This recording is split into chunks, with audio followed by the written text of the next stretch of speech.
Muy bien, acá estamos de regreso en este segundo bloque que vamos a tratar sobre la venta de armas en el Medio Oriente.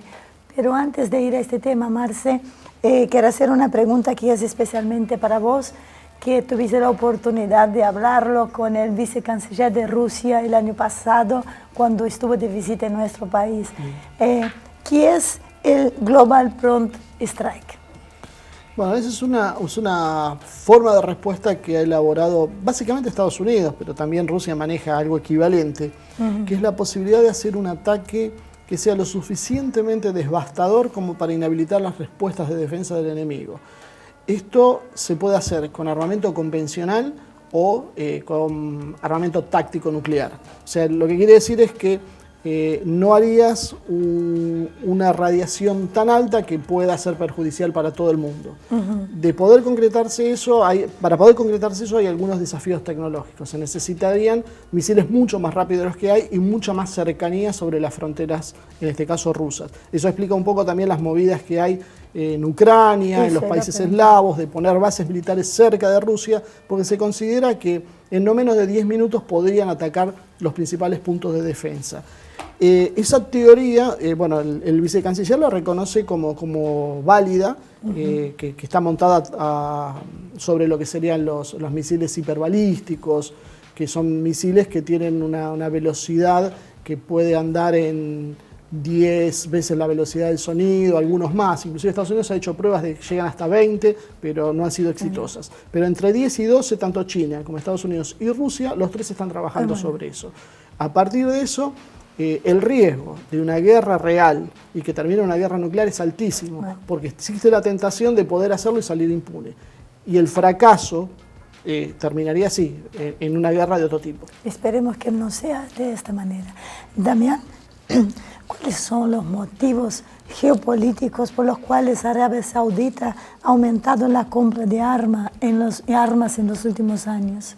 Yo creo que para responder a esa pregunta, primero hay que entender que Medio Oriente se ha transformado en la gallina de los huevos de oro para los vendedores de armas. Así que le hablo a la cámara, si alguno está pensando entre poner una verdulería y poner un negocio de armas, que no lo dude, si quiere hacer plata, después cada uno con su conciencia. Es ilegal más o menos, ¿no? Porque depende... Plata va a ser, después el tema de la conciencia y los muertos que lleve encima será su tema, pero la realidad es que yo le diría... Y hasta acá llegó nuestro programa. Sí, claro, si quiere hacer plata, que se dedique a la venta de armas y que aprenda árabe.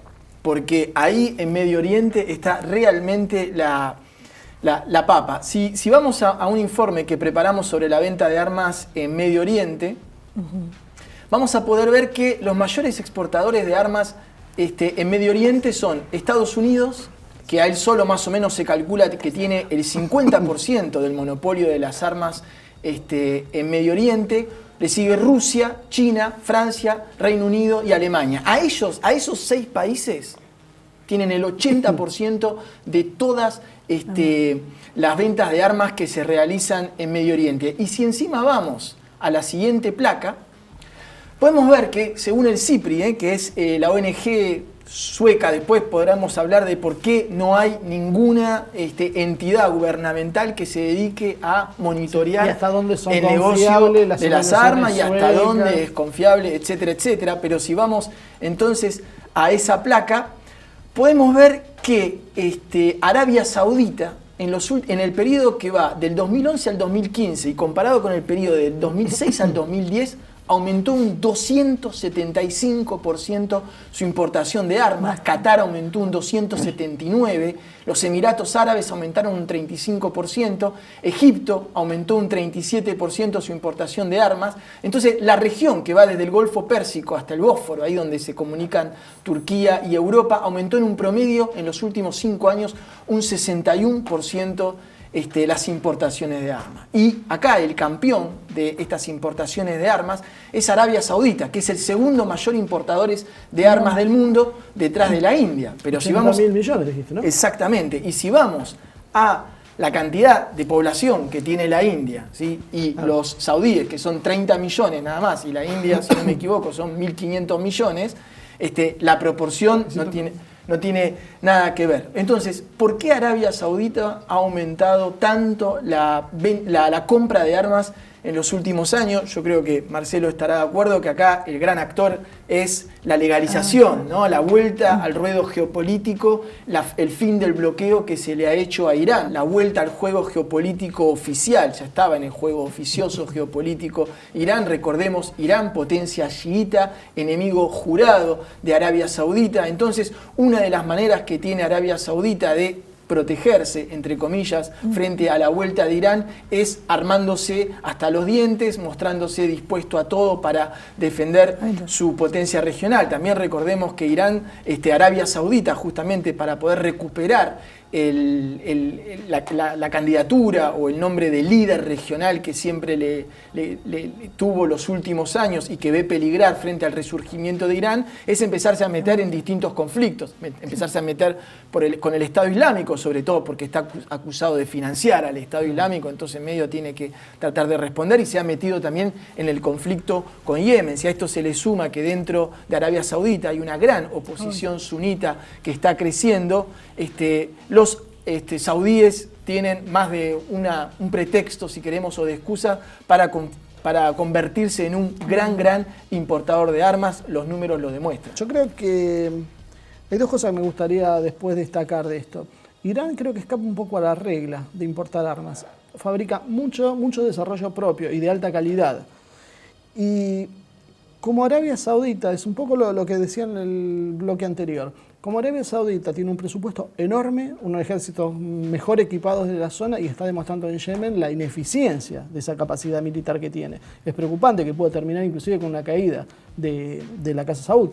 Sí, Arabia Saudita sin duda, para muchos geopolitólogos y analistas militares, se empantanó en Yemen, porque está metido, como todo, cada vez que hay conflictos étnicos en los cuales países extranjeros se meten, es para empantanarse, porque si te metes, te tenés que meter con tropas al suelo, eso es un gasto militar interminable, y siempre te tenés que quedar por lo menos 10, 15, 20 años, y uno ha visto que la Unión Soviética se ha quedado 10, 15, 20 años en Afganistán, no pasó nada. Estados Unidos hizo exactamente lo mismo. Para muchos, efectivamente, Yemen es un error geopolítico militar para Arabia Saudita. Ahora, cuando ustedes hablan de esta importación de armas a los países de Medio Oriente, eso uno supone que es a nivel estatal. Ahora, ¿cuánto juega ahí los ejércitos privados? Bueno, eso era la siguiente pregunta. El tema de los ejércitos privados lo hablábamos con Marcelo ahí apasionadamente en el corte. Es uno de los grandes temas que siempre ha habido a lo largo de todas las guerras desde el principio de los tiempos, con mercenarios que combatían como carne de cañón, o bien eran esclavos o bien eran mercenarios. Ya los corsarios ingleses era una muestra de cómo, para esquivar regulaciones legales y no entrar en conflicto, se podía tomar a alguien privado que haga el trabajo sucio. Sí, o cuántos hemos visto en Estados Unidos que cambian ciudadanías por carne de cañón para los latinoamericanos en el frente, en las guerras. Más del 60% del ejército estadounidense de Medio Oriente. Son latinoamericanos. Yo creo que el gran problema de los ejércitos privados, ¿sí? Que estamos en una sociedad global donde todo se terciariza, incluida las guerras, es terrible lo que estoy diciendo, sonrío para tratar de ponerle onda, digamos, pero el gran problema es el vacío legal que se empieza a generar alrededor de todo eso, porque ¿quién lo tiene que juzgar? ¿El que te contrató? ¿El país que lo padece? Ese es un gran tema de la... Normalmente lo que tienen es precisamente una inmunidad. O sea, combaten y como una tropa regular está sujeta a no cometer crímenes de guerra que después pueden ser enjuiciados, ellos no. Y para tener una idea de lo que estamos hablando, si no me equivoco, en Irak había 150.000 contratistas. O sea, no son dos, eran más tropas de este tipo que tropas regulares. Y la empresa más importante terminó mutando de nombre, hoy se llama Academy, pero termina siendo la misma empresa, y si no recuerdo mal, es de Dick Cheney, ¿no? Sí, y que la gente piense en eso, 150.000 personas que tienen derecho a hacer lo que se les canta en el medio de un territorio. Nosotros, lamentablemente, como latinoamericanos sabemos lo que pasó cuando se le dio tantos poderes a los militares para que puedan hacer lo Esto que sería quieran. más parecido a la AAA inclusive. O sea, sí. más todavía ni siquiera con controles orgánicos. La última pregunta, y me gustaría una reflexión de los dos. ¿El Daesh o el Estado Islámico puede ser una consecuencia del tráfico de armas? Yo creo que hay una hipótesis del Estado Islámico o de Daesh. Estado Islámico, la gente dice Daesh, esto también lo charlábamos con Marcelo, porque no lo quieren reconocer como un Estado y ellos sí se reivindican Es como despectivo. como un Estado, claro. Por ejemplo, un iraní no te va a hablar del Estado Islámico porque le estás reconociendo un estatus que no tiene. Sí, el estatus de Estado y encima de islámico, ¿no? Claro. Doble, más difícil todavía. Pero un gran ejemplo, ¿por qué hay algunos que sostienen que Daesh es una consecuencia del tráfico de armas? Porque, por ejemplo, cuando Estados Unidos se retira de Irak, ¿sí? Estados Unidos había inflado militarmente a Irak porque estaba ahí en posición, y esto que dijimos al principio del programa, las armas son como las energías, no se volatilizan, siguen ahí. Entonces había dejado almacenados, pero stock fabulosos de armamentos, pero había cometido el error de decapitar metafóricamente todas las cúpulas militares, había dejado Irak muy desválido a nivel militar. Entonces Daesh, a medida que iba conquistando territorio, se fue haciendo con todos los arsenales militares estadounidenses iraquíes. Entonces ahí tenemos una forma de que Daesh, una de las grandes logros que ha tenido y uno de los que lo ha convertido en una potencia militar, mini potencia militar, pero potencia militar al fin, es justamente haber recuperado stock consecuentes del tráfico de armas en Medio Oriente o venta de armas en Medio Oriente. Eso por un lado. Y después tenemos también el otro lado, el tema de la guerra de Siria. Occidente, nosotros lo sabemos, que al principio, diabolizando a Bashar al-Assad, para bien o para mal, eso después merecería otro programa, pero la realidad es que la primera reacción de Occidente ha sido armar todo aquel que levantaba la mano, ¿no? Y decía, yo estoy contra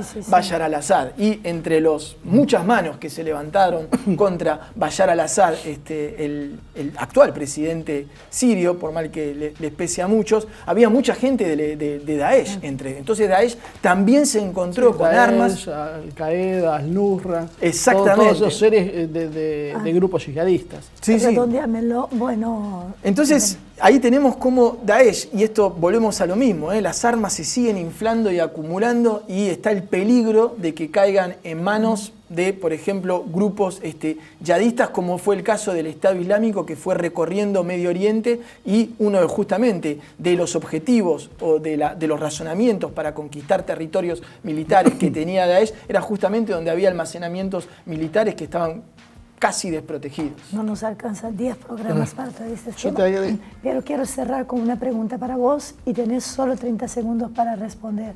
¿Qué es el papel que juega China y Rusia en Medio Oriente? Así cerramos este bloque. Bueno, China y Rusia empiezan a necesitar... son dos cosas diferentes. Rusia históricamente tuvo protagonismo en Medio Oriente, entonces lo que está haciendo ahora es retomar antigua presencia. China necesita comenzar a proteger parte de sus inversiones. Una de las grandes perjudicadas por lo que pasó en Libia fue China. O sea, hubo más de 20.000 millones de dólares en contratos que se perdieron porque desapareció el país. Y una cosita que te agregaría sobre lo que estábamos diciendo antes es que el tema del ejército de Irak se muestra también como Occidente hace los negocios. Era un ejército de más de 1 millón de hombres. Si uno veía la cantidad de tanques, aviones y demás armamentos, era como para invadir Estados Unidos. Sin embargo, cuando comenzó una guerra de verdad contra una potencia de primer orden, no tenían posibilidad de nada. Fueron destruidos en cuestión de días. Eso demuestra cómo se venden también cosas que a veces son obsoletas o que tienen muy pocas posibilidades. Nunca se vende a un país algo que pueda ser una amenaza real. Y también cómo se descuidan los pueblos.